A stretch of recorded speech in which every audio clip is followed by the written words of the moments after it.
Why, hello, hi. It is me, Desai, Small Town Didi, your Akadi on DJ Ver Internet, Sakastraka, and back. Hello, yalla. Please do like, share, comment, and subscribe. Let you people know about me. I am not feeling great, you guys. Truly, I am not. It's been a couple of days. I ate sugar. Don't ask me why I did that. My 75 days was over, and I was in oh my god, let me have some ice cream. And I'm sick. I'm sugar sick. Kinali nyoko. Somebody has tried to tell us what nyoko is in English. Like one of you. I asked what it is in an older video and you told me in the comments and I forgot. So I've decided that the white people need to learn nyoko because we can't learn that other word. I think it's just too long. It's too medical. It doesn't have a shortened, I can't do it. But we're not here to do all of that. I'm lying on my bed and my thoughts are racing. Obviously, I've been following as best as I can in my condition, if you would like, the progression of Cwecwe's story. And it is rather, yo, guys, I want to say it's like, oh my God, I can't believe it, but I can. I think that's the part that's wild, that we exist in this world where people look at children and they want to harm them. Like they can't figure out a way not to do it. And they want to be around children and do things to children that we collectively agree as a society is just inappropriate and so very damaging. So what's happened is that this 7-year-old girl by the name of Cwecwe, I think that's how they say it, um, I've seen her mom try to get traction for the story, but it looks like it picked up fuel. We got some celebrities using their platforms, some influencers adding their voice to it, and it's picked up steam now. And there's some protest action around it because that's the only way you can get justice in this country, right? There needs to be momentum and noise around you for the forces that be to feel like you're somebody and you matter. And therefore, they should take you seriously, otherwise, there might be some repercussions. That's the only way. And it's not even just in this situation, even in the healthcare system. If something is to happen to you in that space, trust me, I know that you feel like you were unfairly treated or you were not given adequate care. And I'm talking private and public now. You need to be somebody for you to get any kind of justice. And it's sad that this is the world that we live in. But she was asked, the tellings of the incident from her mom's, what her mom says the child said to her was that she was asked to go clean up a classroom. Which 7-year-old is cleaning up classrooms? I don't know. By a caretaker or somebody on the premises of the school, and the little girl only remembers that there was a smell, and then she was woken up and told that her transport has arrived. Essentially, it sounds like she had passed out or something. And she went home, and in the story, we have the caretaker, the principal, I think, was still on premises, and the transport driver. And then she heads home. She didn't sleep really, didn't sleep well, woke up a few times during the night, but didn't wake her parents. In the morning, her mom sees her trying to walk about, and she sees that she's hunched over, she's struggling to move. So she goes on, she tells her to come to the bedroom to analyze and see what's going on. And she sees that the child has been hurt in her private area. And this is when she then starts wanting the answers and stuff, and going to the schools and going to the relevant authorities and not getting the help she wants, to a point where Cwecwe was expelled from the school, because we now exist in this society where in every space outside of your home, and it's very sad that some of us, even in our homes, we don't have that kind of safety, but every space is driven by capitalism, and because of that, there are no protections in these spaces. You spend a good chunk of your life in school and then at work, like half of your life. It's quite sad, actually, if you think about it, but hello, capitalism, right? You spend most of your time there as a child who you can't fend for yourself, right? So that space should ideally be the safest space outside of your home. The grown-ups in that space entrusted to take care of you, you should feel so safe to run to them for assistance. You don't think that they're the ones who will be the perpetrators in that space. So the space that is supposed to be making sure that she's okay is only concerned with its image, right? Because that is literally that is the world we exist in. The hospitals as well, they're only concerned with their reputation because that affects their earning potential. Like every space you enter in, you are a number. You are a client, you're a customer, you're something that's bringing in money, and they look at you like that. And the moment it's like you're not going to be that, you will get this treatment, you will get the shoo, go away. This child is hurt, is going to have to walk around life dealing with whatever these injuries are. And instead of trying to determine, get to the bottom of what's happened, other children in the school may also be in danger. No, no, no, no, no. We expel the child. We shoo you and we remove you here, which adds to the reasons why we have grown people not able to come forward when they've been violated, because the systems we exist in love to victim blame, love to make you hush and go away. All right, because other things are more important. Are you sure he really did that? We wouldn't want to accuse somebody of doing that. That could ruin somebody's life. Fuck the fact that this child's life has essentially been altered the way that it's been altered. Do you understand what I'm saying? Like, nothing good is coming out of the situation as is.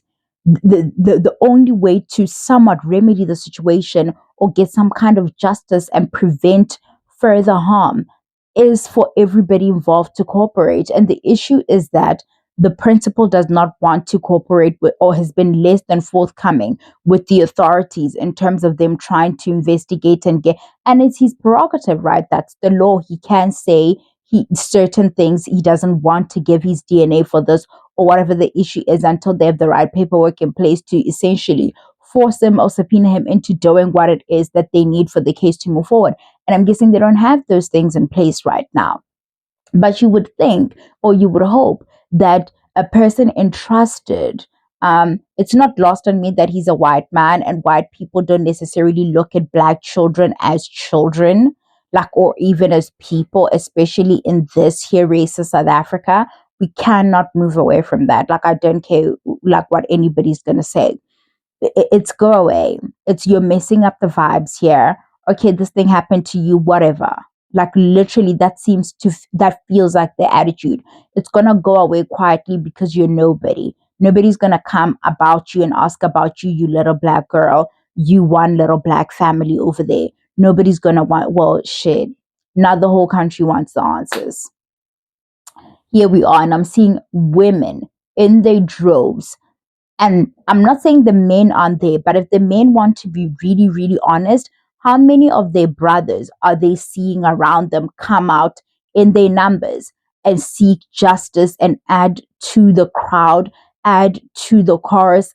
We want justice for this little girl, and all the little girls and all the women who are facing this kind of violence, and there being no repercussions for the perpetrators of this kind of violence. When you're looking around you, how many men are talking about this, right?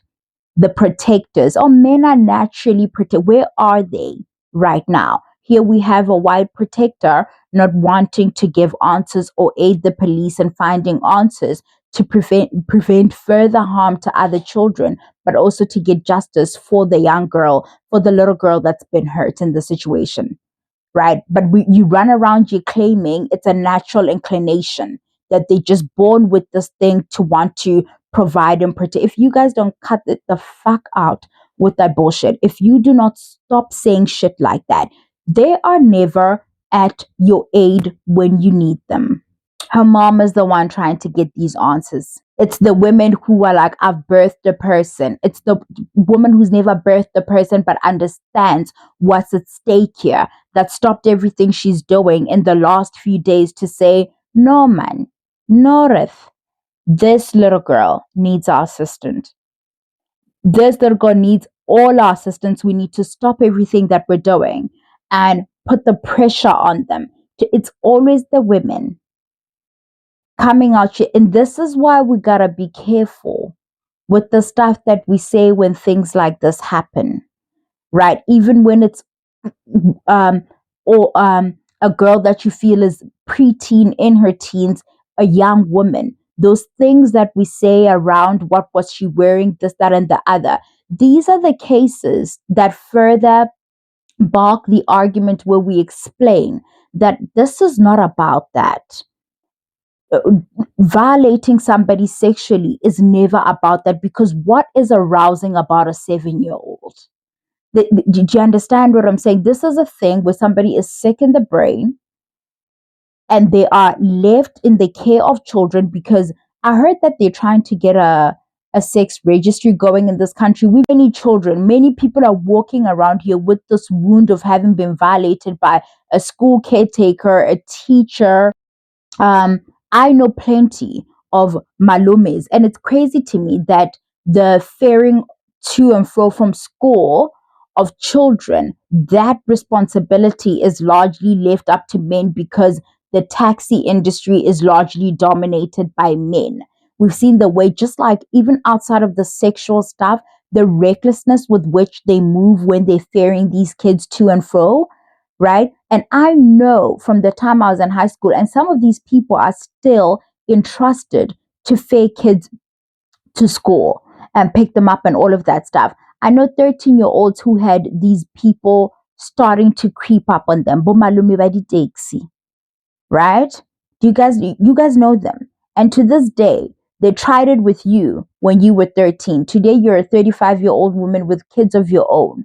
And you are also in a situation where your children has to take a transport of sorts to school, because you can't go that way and get to work on time. And you're finding yourself in a situation where you're forced to put your same child in these same transports, where you know that the men who are driving these vehicles are not to be trusted. I literally have one at the little girl that he used to push up on, right? One of these girls who are from, like, a family of women that are curvaceous. We can see it. We see the grandmother, we see their mom, and their bodies come in at 13, but they're still a child in the mind, and then the malume starts. The malume starts with the advances and things like that. Because if you think about it, a lot of them, the so-called malume who start driving kids, a lot of them start young, right? It's the guy who, failure to launch type things. He's in his early 20s and he starts there. Then he thinks that, especially if they get the high school girls, the things that these guys are doing to our girl children.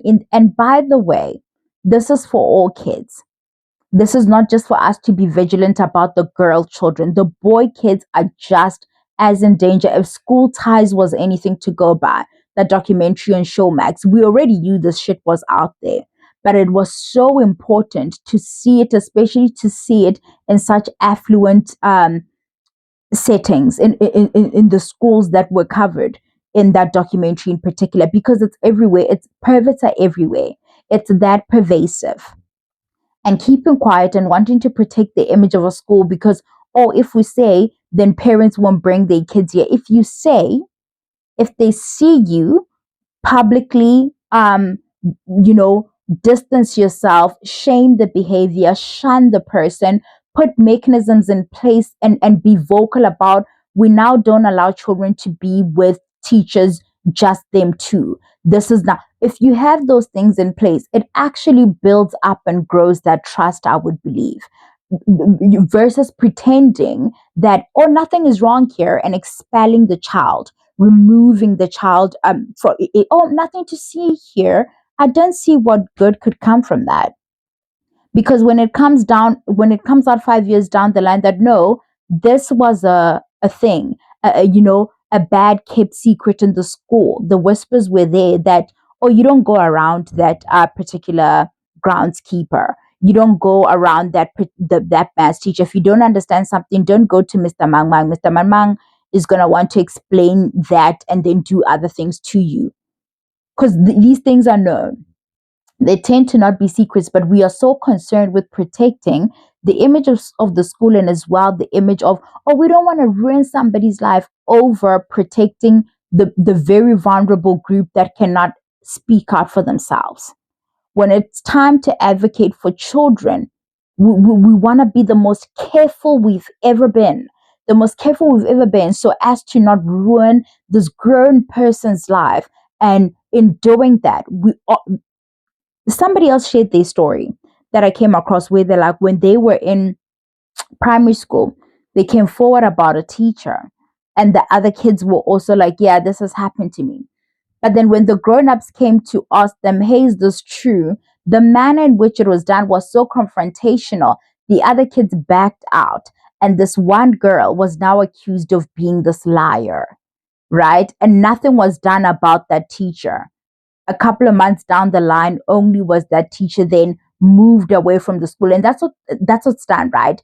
The teacher doesn't face the full might of the law. They just shimmy them around the education system and around the schooling system, push them to that school, push them as if the kids in that school are less important, or it's shoo.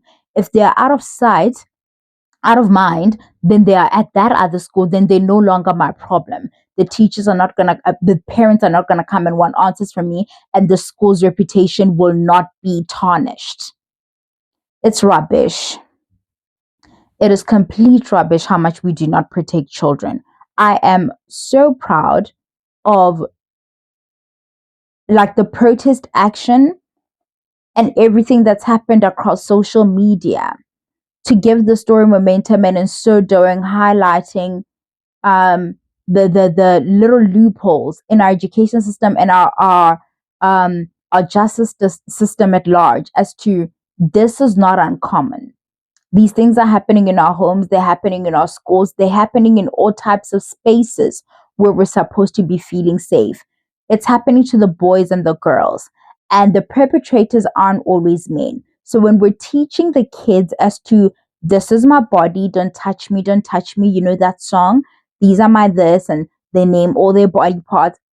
When we do that, when we talk about don't let a person touch you, we need to be careful about gendering, because I'm seeing and hearing a lot of that as well. A lot of oh, men shouldn't be, the women are doing it too. Okay, and this is not me trying to have some false equivalence type thing. That's me saying if we're going to equip the child, let's equip the child. The saying is nobody has the right to touch you in these spaces. It's inappropriate. They're a man, they're a woman, it doesn't matter. They have no right to touch you in those spaces. Children, like their brains, the way they work, if something is to happen to them and it's been done by a woman, they're not going to say. We already have the issue of young boys being pushed up on by older girls, because there's this belief that they can't be violated, that all men and all little boys have the sexual appetite and they should be so lucky and so privileged to have a woman take interest in them, such that even when a little boy is uncomfortable by what's happening, there are grown men, the boosies of the world around them, trying to tell them that, oh no, it's okay. I mean, we have rappers that have come out saying that they essentially had their young sons assaulted by older women, or professional sex workers coming in and doing stuff to them, and you think you're putting this young boy on game. So the space for the boy to say when they've been violated shrinks even more. It's already such a small thing, such a small space for them to feel comfortable to say, but now the men that they're existing around and looking up to are also telling them that they should be so lucky. Do you see what I'm saying? So the language around that needs to be very, very deliberate. We need to be, even when it's a man touching you. With the school ties, we noticed that the boys were feeling away because it brings their sexuality into question in this homophobic society that we're existing in. Now they feel they can't come forward and say they've been violated. The point is to create safe spaces for children to understand that they haven't done anything wrong. And if this thing happens to them, if it doesn't matter who's doing it, it's wrong. Their feelings of feeling uneasy and awkward, if they're a boy and something has been done to them, they don't need to feel like, oh, I need to brush it under the carpet because that's so unmanly of me, because all the ignorant men around them are making them feel that way. And they do. A lot of boys, if they to tell you about their first sexual encounters, you would be shocked as a young woman that these things that usher them into the porn addictions where they introduced to concepts a little too early and they're now wanting answers, so they rely on the internet to give them those answers and stuff. The children are in danger, and they are in like they being endangered by all types of people, normal, so-called normal looking people. It's not always that creepy guy there tending to the garden. Sometimes it's the most pristine looking, well put together person, just grooming your children. The cultures that we exist in, the language that we use could be aiding in grooming the child as well. So we must be careful around that. And we must be very, very proud of Cwecwe to say to her mom, listen, this is what happened to me. We need to be proud of that little girl. And the other little girls need to see us say we're proud of her and have this kind of attitude around it so they too can feel emboldened to say when things have happened to them. You guys are getting a voiceover today because, baby, I was not setting up no camera. I am not feeling great. I am not feeling great whatsoever. I don't know how far the story's progressed. I've been out for a few hours in terms of just not feeling great, but I will check up on that and see where it is. And if I need to come back and talk to you guys about anything else, because it's been so heavy. I mean, the first time I heard it, like I was bawling. Like when I heard her mom talk about this, I'm like, what in the actual fuck? Yet again, I was not in disbelief. I am really, really proud of you guys. I'm really, really proud of what you guys are doing right now. And yeah, mwah, bye, Yala.